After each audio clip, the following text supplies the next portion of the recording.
നാളെ അതായത് വെള്ളിയാഴ്ചയാണ് ലോക്സഭാ തെരഞ്ഞെടുപ്പ് നടക്കുന്നത്. രാവിലെ 7 മുതൽ വൈകിട്ട് 6 വരെയാണ് പോളിംഗ്. അതായത് പരമാവധി നേരത്തെ തന്നെ എല്ലാവരും പോളിംഗ് ബൂത്തിലെത്താൻ ശ്രമിക്കുക. വോട്ടർ പട്ടികയിൽ നിങ്ങളുടെ പേരുണ്ടോ എന്ന് ഉറപ്പുവരുത്തുകയാണ് ആദ്യം ചെയ്യേണ്ടത്.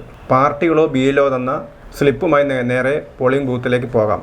നിങ്ങളുടെ കയ്യിൽ ഇലക്ഷൻ കമ്മീഷൻ്റെ തിരിച്ചറിയൽ കാർഡ് വേണം. അതില്ലെങ്കിൽ ഫോട്ടോ പതിച്ച ഏതെങ്കിലും ഔദ്യോഗികമായി അംഗീകരിച്ച തിരിച്ചറിയൽ കാർഡ് വേണം.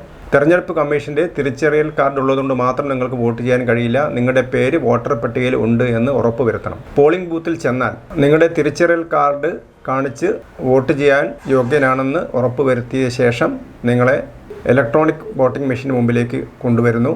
അവിടെ നിങ്ങൾക്ക് എല്ലാ സ്ഥാനാർത്ഥികളുടെയും പേരിനും ചിഹ്നത്തിനും നേരെ നീല ബട്ടൺ ഉണ്ടാവും. ആ നീല ബട്ടണിൽ ഒരു തവണ നിങ്ങൾ പ്രസ് ചെയ്യണം. ആ ഒരു തവണ ബട്ടൺ അമർത്തുന്ന സമയത്ത് ചുവന്ന ലൈറ്റ് അവിടെ കത്തും.